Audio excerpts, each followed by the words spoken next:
오늘 우리에게 주시는 하나님의 말씀은 처음 지으신 세상, 첫 세상의 사람들이 타락한 이후 하나님께서 마음 아파하시면서 세상을 홍수로 심판하셨습니다. 그리고 홍수 이후 새롭게 하나님과 인간 사이에 펼쳐지는 드라마입니다. 1년이 넘도록 쏟아진 하늘의 빗줄기, 세상에 터진 홍수, 하나님이 갈라놓으신 윗궁창, 아랫궁창이 모두 터져버려서 세상의 모든 것들이 수장되고 말았습니다. 그 가운데서도 하나님의 은총을 유일하게 입고 구원받은 한 가족, 노아의 가족이 있었습니다. 오늘 본문은 그 노아의 가족이 홍수 심판이 끝난 후에 세상에 첫 발을 내딛는 장면으로부터 시작합니다. 새로운 세상에 첫 발을 내디딘 노아. 다만 몇 시간만 비가 와도 땅이 온통 질척거리는데 1년이 넘도록 쏟아진 폭우, 세상이 다 진흙, 뻘, 투성이었을 텐데 여러분들 같으면 이제 살았다 하면서 비로소 물 같지만 그래도 땅인 그곳에 첫 발을 내디디셨다면 무엇부터 하시겠습니까? 배수로도 파고 텐트도 치고 긴급 식량도 구하고 해야 할 일들이 참 많을 것입니다. 그런데 노아 무엇부터 하고 있습니까? 그의 첫 행동은 제단 쌓고 제사 드리는 일이었습니다. 홍수 심판 뒤에 세상에서 노아가 가장 먼저 한 일, 첫 행동, 하나님이 구원해 주셨음에 대해 감사드리는 것이었습니다. 그 감사를 예배로 표현하고 있습니다. 노아에게는, 나에게는 이제 무엇보다 하나님과의 관계가 최우선이다. 나를 구원해 주신 하나님 앞에서 새롭게 허락하신 삶에서 나는 내 삶의 최우선 순위를 하나님과의 관계에 두고 살아가겠습니다. 살아가다 어떤 일을 만날지라도 장미꽃만 보고 만지면 좋겠지만 장미꽃도 아름답고 좋지만 거기에 가시가 있을지라도 날 구원하신 하나님을 향한 감사와 사랑을 표현하는 일 잊지 않겠습니다. 그런 생각과 결심이 담긴 예배였겠죠. 그런 제사와 예배는 향기롭습니다. 하나님은 노아가 드린 예배에서 향기가 난다고, 냄새 참 좋다고 기뻐 받으십니다.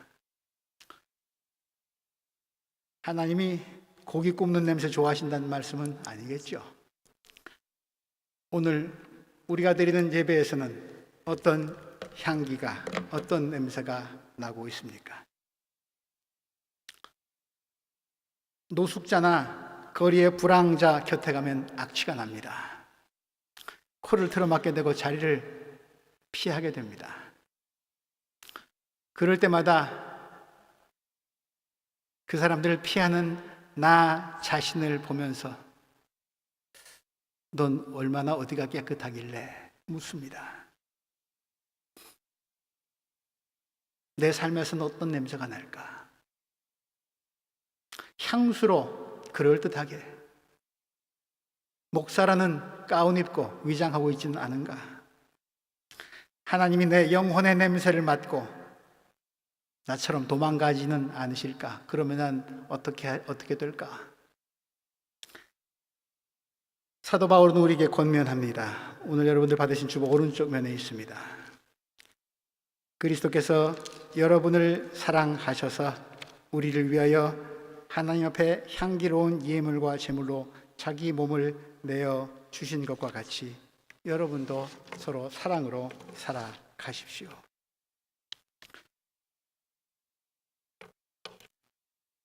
예수 그리스도를 본받고 닮아 사랑하는 일, 거기에 더욱 열심을 내는 여러분들 되시기를 바랍니다. 그래서 하나님과 이웃을 기쁘게 하는 향기로운 인생 되시기를 또한 기원합니다. 이어서 21절 말씀, 주님께서 그 향기를 맡으시고서 마음속으로 다짐하셨다. 다시는 사람이 악하다고 해서 땅을 저주하지는 않겠다. 사람은 어릴 때부터 그 마음의 생각이 악하기 마련이다.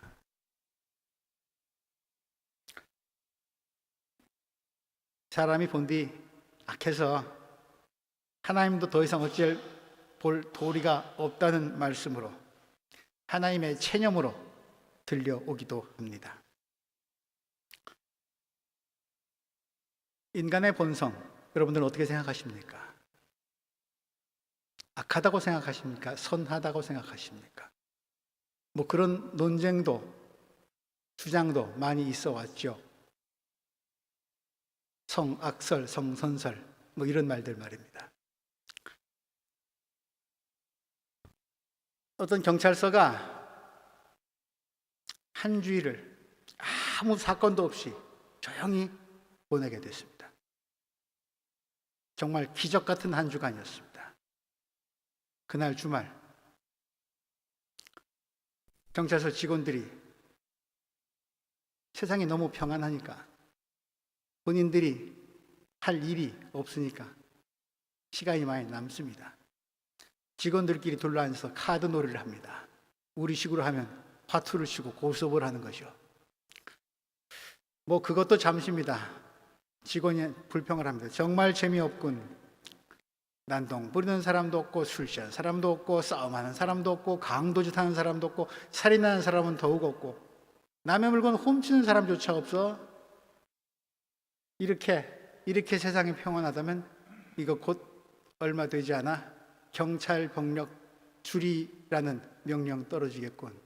우리 밥줄이 또 위태해지는 거 아니야? 편안하긴 한데 또 걱정도 됩니다. 그러자 그 말을 듣고 경찰서장이 이렇게 대답합니다. 걱정도 발자국 좀만 기다려봐. 곧 사건들이 부지기수로 터질 거야. 인간의 본성에 대한 강한 확신을 가지라고.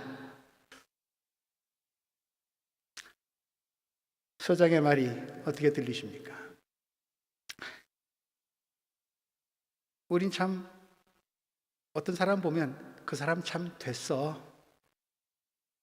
또 어떤 사람 보면 그 인간 정말 못됐어. 어디가 됐고 어디가 못된 겁니까? 그 인간과 저 인간은 본성 자체가 다른 인간들입니까? 우리는 불쌍한 이웃을 보면 돕고 싶기도 하고 마음이 아파오기도 하고 진선미를 추구하기도 하고 정의를 실천하고 평화를 이루려고 노력하는 선한 의지를 가지고 있는 참 그런 것들이 내 안에 있는 것 보면 난 참 착한 사람 같습니다. 선하게 태어난 것 같습니다. 내 본성은 선한 것 같습니다.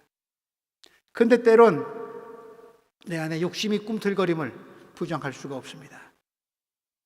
탐욕에 빠집니다. 나만을 생각합니다. 목적을 위해서는 수단 방법을 가리지 않습니다.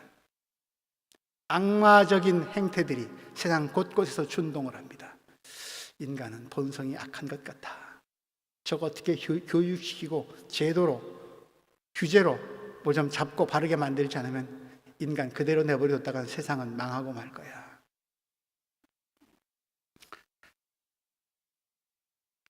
그렇습니다. 똑같은 환경에 태어날지라도 사람이 의지적으로 무엇을 추구하느냐, 어떤 훈련을 하느냐에 따라서 또 내 안에 암만 강한 의지가 있더라도 주어진 삶의 환경과 여건이 다르면 사람의 행동과 사는 모습은 달라지는 것 같습니다.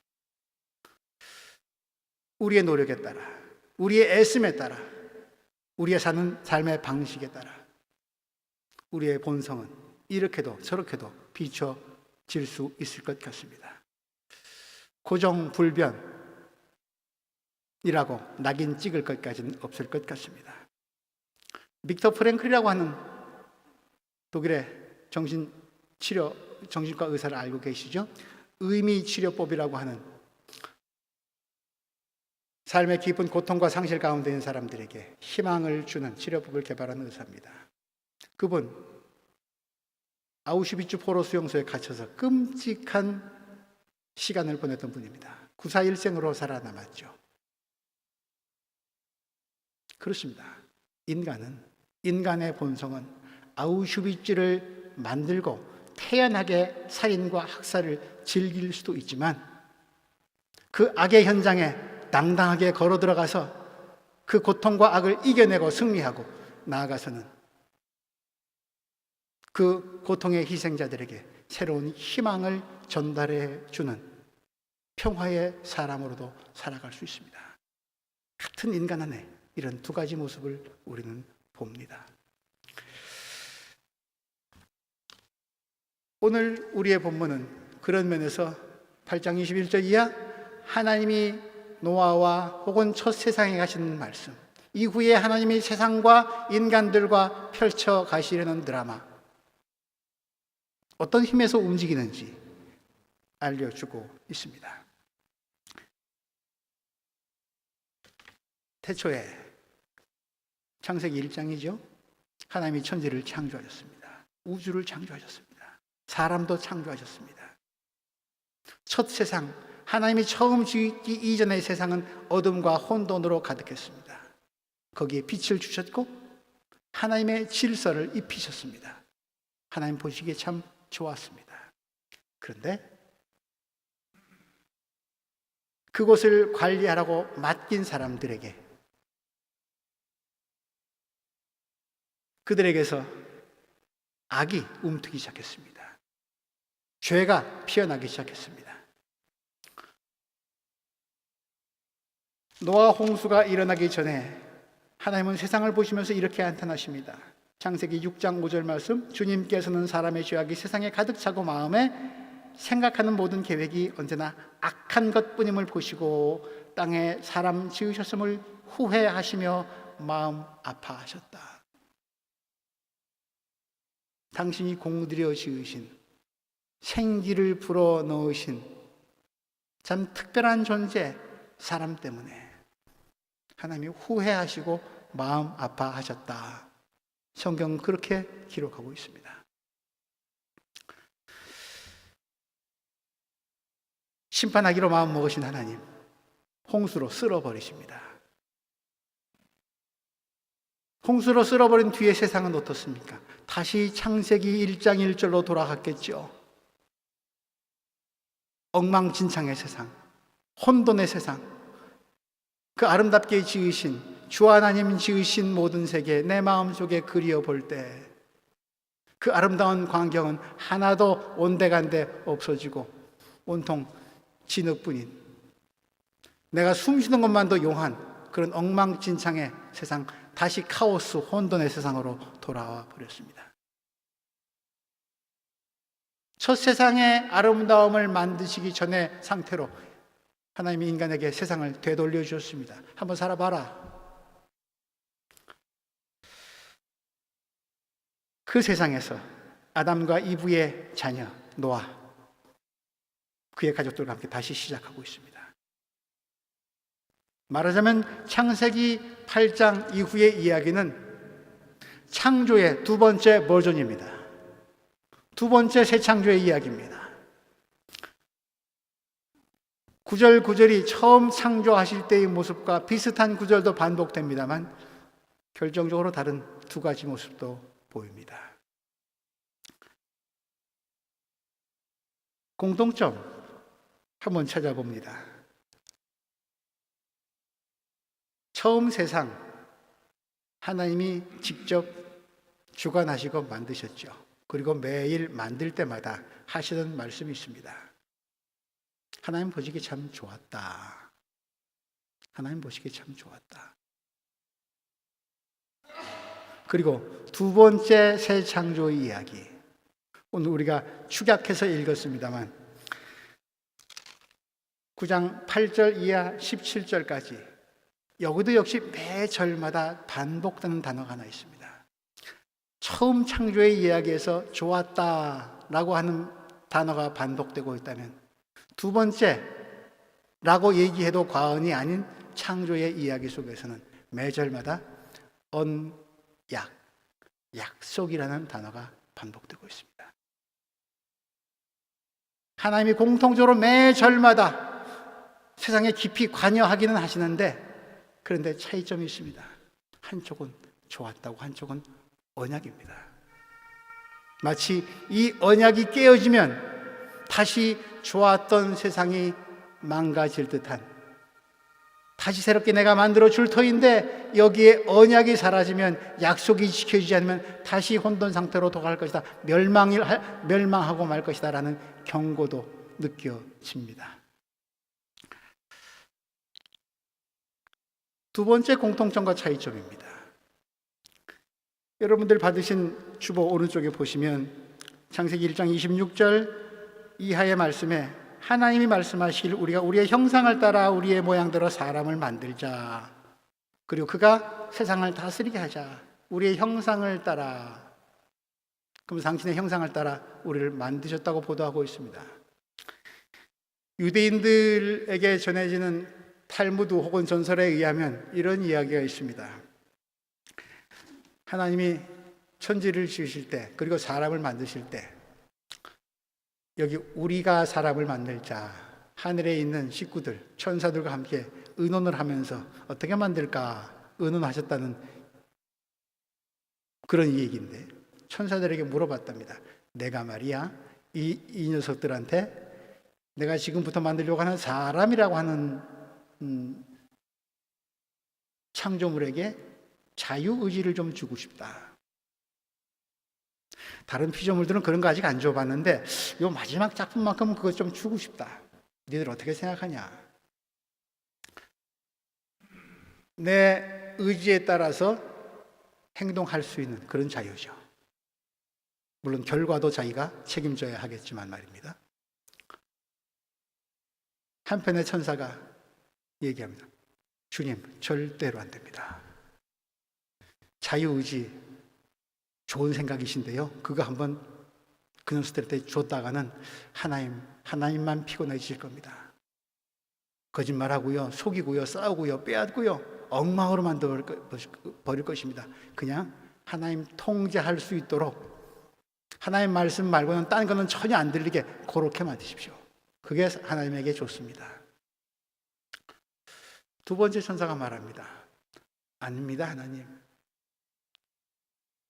하나님이 선한 의지, 자유의지 속에 하나님의 사랑과 선함을 담아 주실 테니까 그냥 믿고 맡겨보시죠. 하나님 어떻게 하셨을까요? 우리가 아는 대로 두 번째 천사 말을 따르셨습니다. 믿으셨죠. 그렇게 할 거라 기대하셨죠. 좋게 보신 거죠.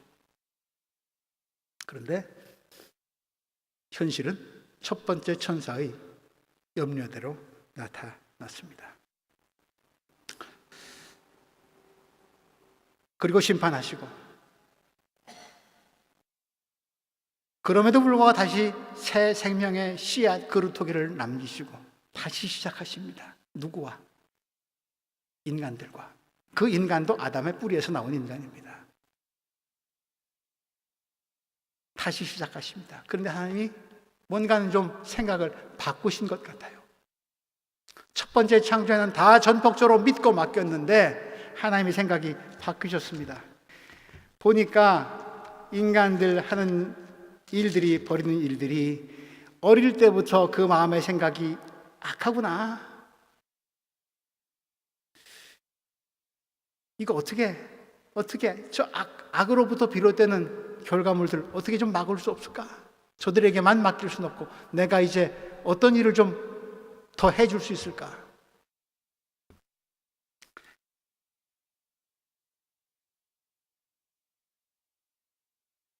그 결과물로 하나님이 인간에게 주신 것이 좋았다 플러스 언약입니다.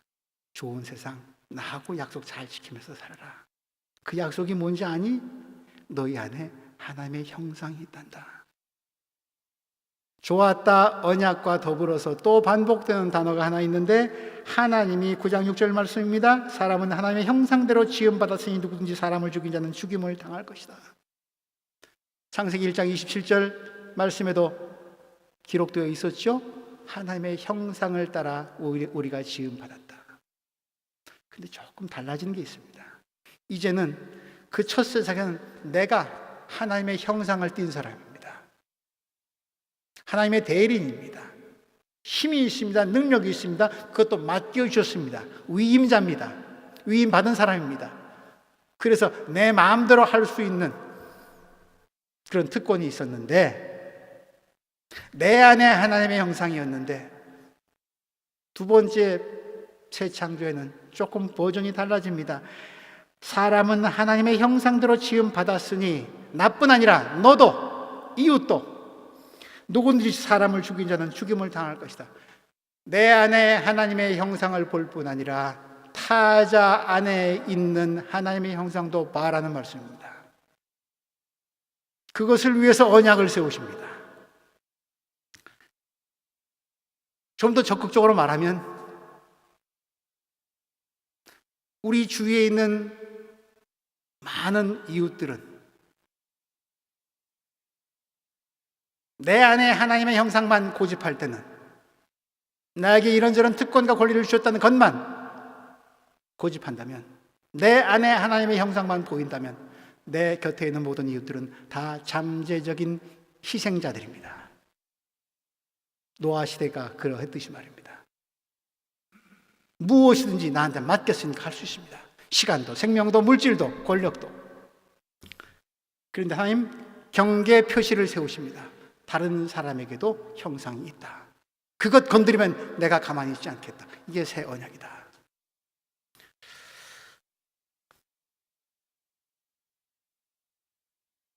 내 안에 하나님의 형상, 기쁩니다. 나는 신적인 본질을 갖고 있습니다. 힘이 있습니다. 그런데 이 힘을 잘못 사용하면 어떤 카타스트로페가, 어떤 비극이 벌어지는지 창세기의 첫 장부터 6장까지는 말하고 있고, 이제 새롭게 시작되는 세상은 너 말고 너뿐 아니라 내 이웃에게도 하나의 형상을 볼 것을 권고하고 있습니다. 우린 선합니다. 도덕적입니다. 그러나 그렇지 않을 수도 있습니다. 장담할 수 없습니다.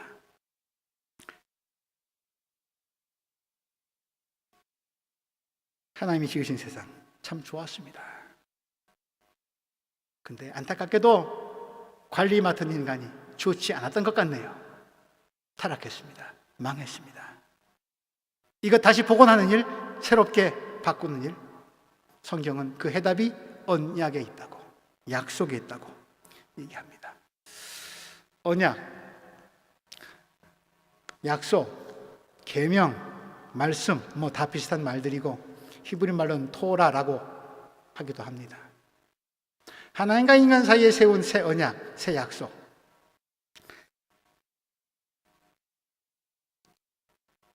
세상에는 많은 약속과 법칙들이 있습니다만, 우리 흔히들 물리 법칙 이런 거 생각할 수 있으나 과학적인 법칙이죠. 자연 현상 가운데서 그 물리적인 과학적인 법칙에 위배되는 현상이 발생하면 그것은 그 법칙이 잘못된 겁니다. 그렇죠? 그래서 뉴턴이 아인슈타인으로 대치되는 것 아닙니까? 법칙이 바뀝니다. 자연계에서 일어나는 현상에 따라서 법칙이 수정됩니다. 그런데 우리 도덕의 법칙,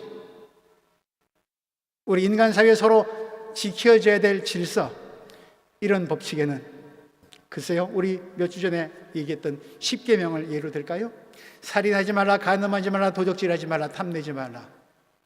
이런 가운데서 살인이 일어나고 도둑질이 일어나고 탐욕이 일어나서 엉뚱한 사건이 터지면 그것은 법칙이 잘못된 것이 아니라 그런 일을 행한 행동에 문제가 있습니다. 인간에게 문제가 있는 거죠.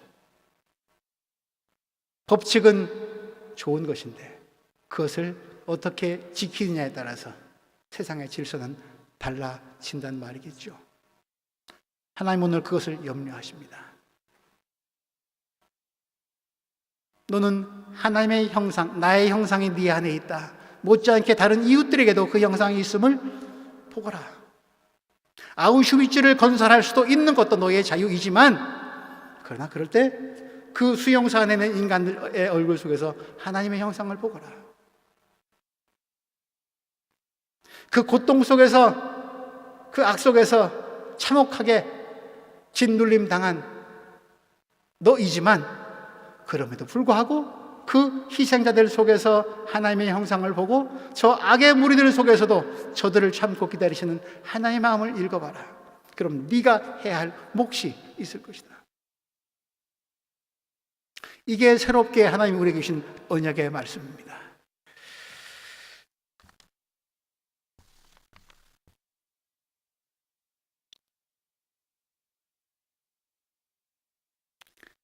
말씀을 묵상하다가 그런 생각이 떠올랐습니다.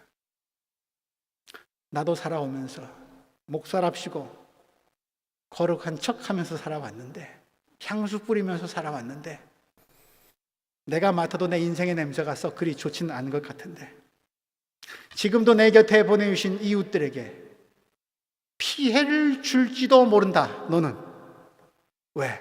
이웃들에게서 하나님의 형상을 못 보니까. 제 모고를 송연케 했습니다.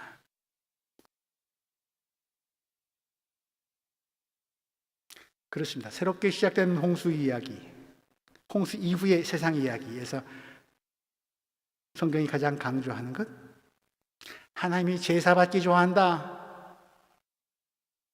는 것보다는 인간의 생명에 가장 높은 가치를 하나님 부여하고 계신다, 그 말씀으로 해석하고 싶습니다. 그리고 그 생명을 해치는 일이 일어난다면 엄중한 대가를 치를 것을 하나님은 경고하십니다. 마지막 날에 그런 일들이 이제 일어나겠죠. 마지막 심판 때까지 하나님이 우리를 참으며 인내하시며 기다리시는데, 우리 그동안 무엇을 할지, 하나님의 형상을 얼마나 많이 발견해 갈지, 하나님의 약속을 얼마나 기억할지 우리의 몫입니다. 물음을 던져봅니다. 지금도 얼마나 많은 사람들이 힘 있는 자들의 폭력으로 희생당하고 생명을 빼앗기고 있습니까? 나는 그럴듯합니까?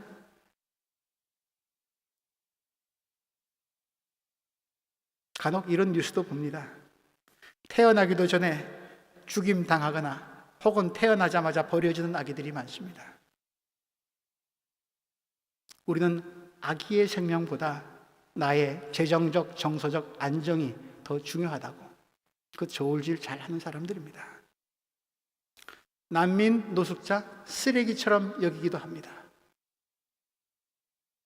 무슨 대안이 서면 무엇을 위한 대안입니다.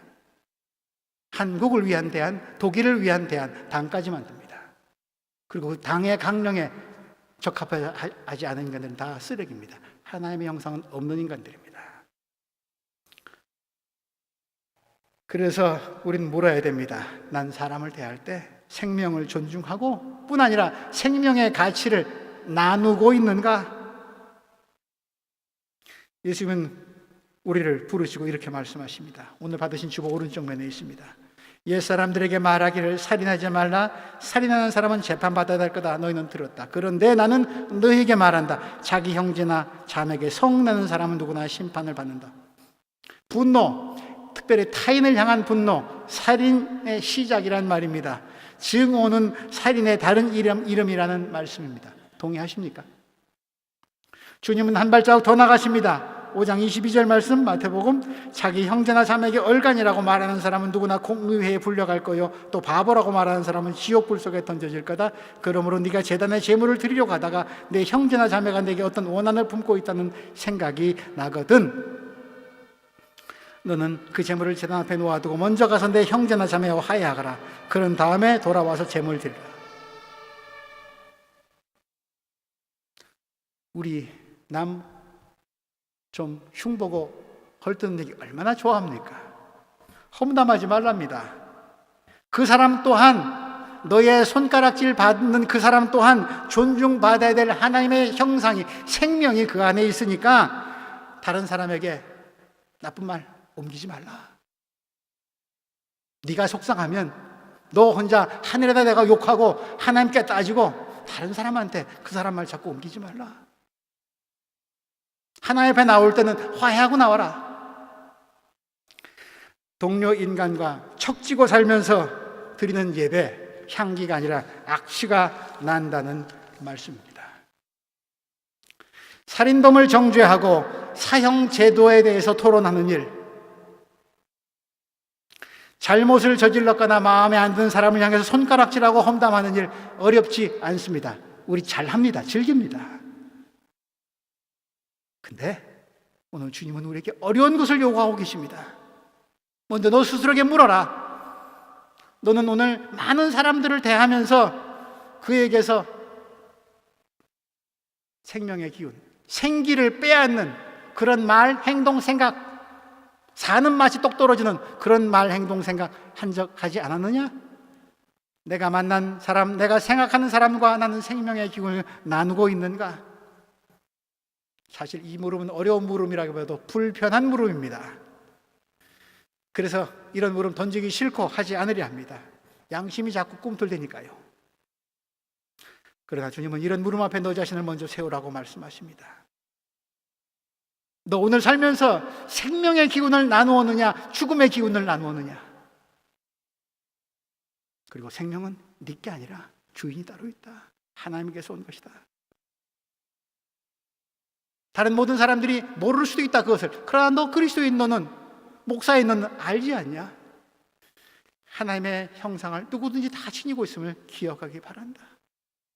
그 형상이 짓밟히는 일이 있는 곳이라면 네가 좀 불이익 당하더라도 그리스도의 이름으로 평화를 전하는 사람이 되었으면 좋겠다. 주님의 말씀입니다. 말씀을 정리합니다. 하나님의 언약은, 그래서 하나의 특징이 또 하나 있습니다.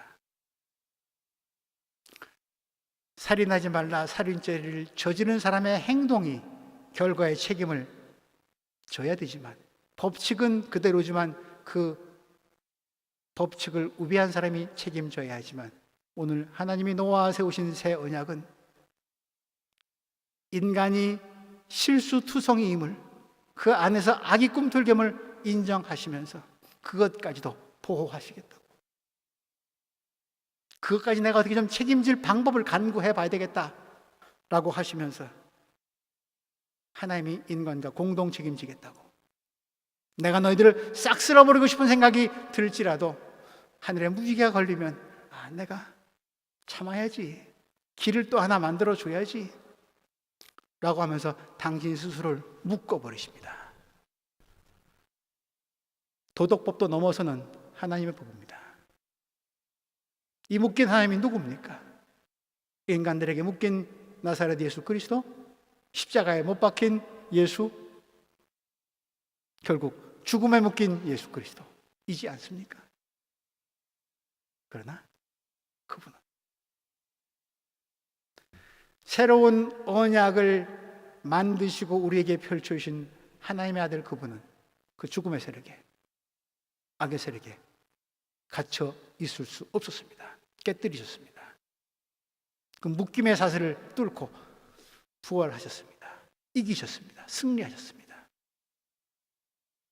이 언약이 무지개 속에 담겨 있습니다. 하늘에 무지개가 걸려 있는 동안 하나님의 기다림은 계속될 것입니다. 무지개, 비와 햇빛이, 수증기와 빛이 작용해서 일어나는 물리적인 현상이죠. 이렇게 해석해 보면 어떻습니까? 비, 생각만 해도 넌더리가 납니다. 노아의 홍수가 생각나서요. 물 싫어요. 그런데 그 물 속에 하나님의 빛이, 사랑이, 기다림의 은총이 더해지니까 약속이 됩니다. 참으시면서 기다리시는 하나님의 은총의 사건이 됩니다. 물리 현상이 은혜 현상이 되는 거죠. 심판이 사랑으로 변화되는 거죠. 나의 약함 속에서, 나의 실패 속에서, 한 해를 결심하는 이때 나의 약함과 실패와 부족함과 모자람 속에서 거기에 걸어주신 하나님의 무지개를 볼 수 있기 바랍니다. 아니, 더 나아가서 타인의 고통 속에서도 거기에도 여전히 걸려있는 하나님의 약속의 무지개 보실 수 있기 바랍니다. 그리고 그런 무지개 다리가 가장 많이 걸려있는 곳이 베를린 기독교 한인교회 공동체가 되기를 바랍니다. 우리의 예배가 무지개를 타고 하나님께 이르는 예배가 되기를 바랍니다. 그래서 세상이 노아 시대처럼 악할지라도 이 증오의 시대 속에서 사랑이 이긴다고, 평화가 필요하다고, 종래 하나님의 약속이 이루어질 새하늘 새 땅이 도래할 것이라는 믿음을 가지면서 세상에 무지개 아름다운 빛깔과 향기를 선물하는 주님의 자녀들 되시기를 기원합니다. 하나님, 노아 이야기를 다시 새깁니다. 우리 가운데 하나님께서 해주신 약속의 말씀이 다시 기억되고 이루어져야 될 곳이 참 많습니다.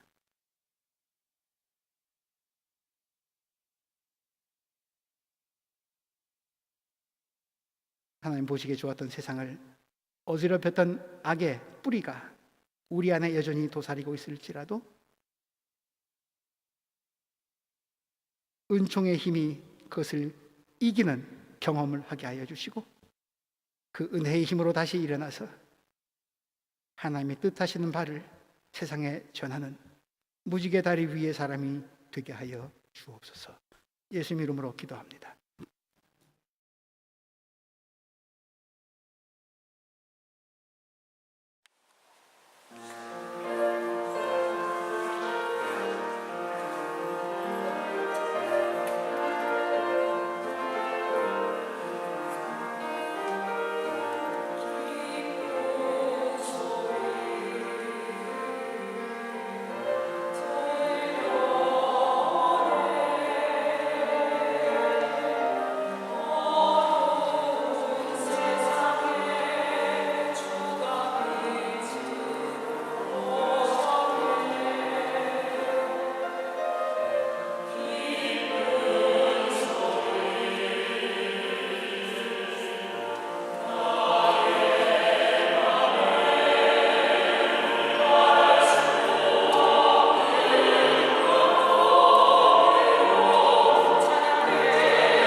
주를 위한 이곳에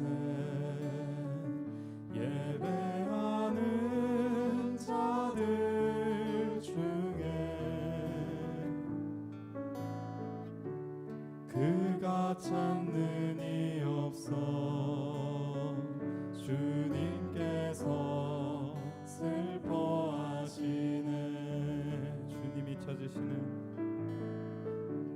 주님이 찾으시는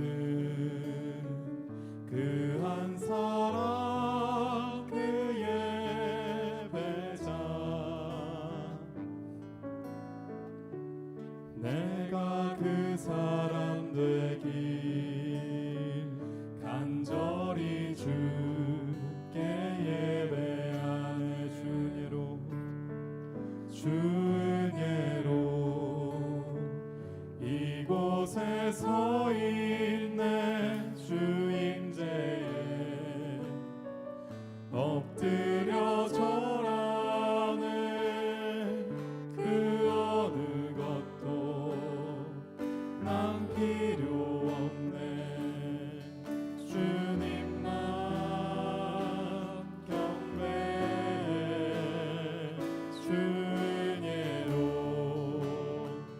이곳에 서 있네. 주임제에 엎드려 절하네. 그 어느 것도 난 필요 없네. 주님만 경배해. 주를 위한 이곳에 주를 위한 이곳에 예배하는 자들 중에 그가 찾는 이 없어 주님께서 슬퍼하시네.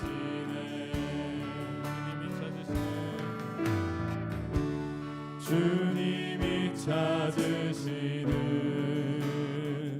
그 한 사람 그 예배자 내가 그 사람 되길 간절히 주께 예배하네. 주은혜로 이곳에 서 있네. 주임제에 엎드려 절하네. 그 어느 것도 난 필요 없네. 주님만 경배해. 주은혜로 이곳에 서 있네. 주임제에 엎드려 절하네. 그 어느 것도 난 필요 없네. 주님만 경배해. 주은혜로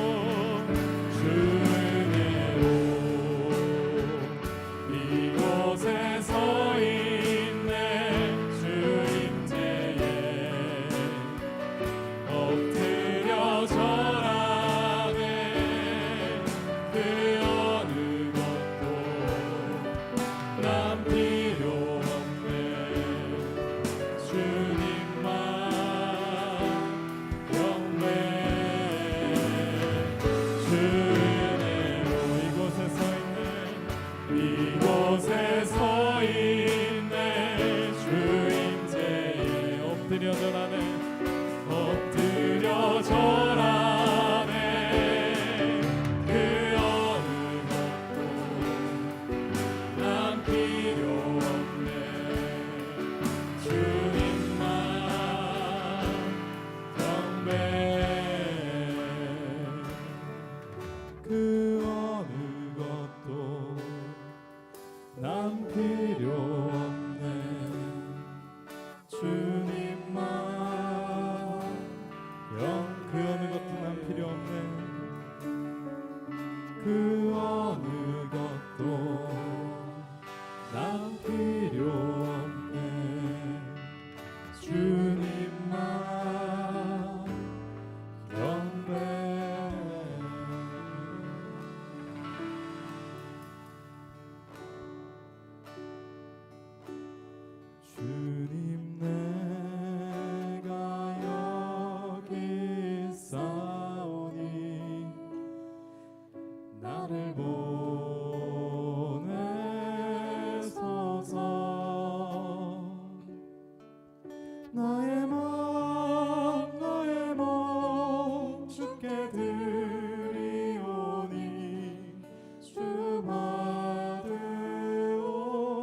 나를 써 주소서.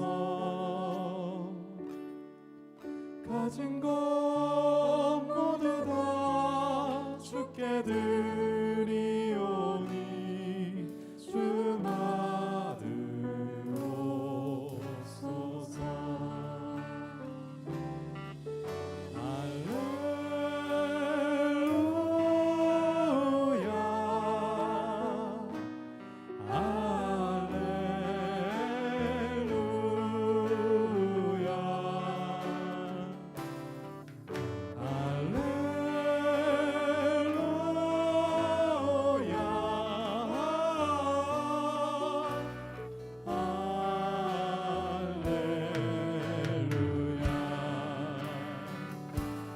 주님 내가 여기 있사오니 나를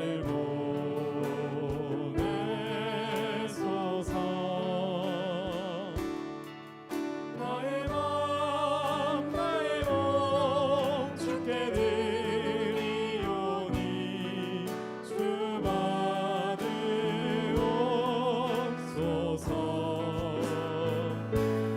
주님 내가 여기 있사오니 나를 써 주소서. 가진 것 모두 다 주께 드리오니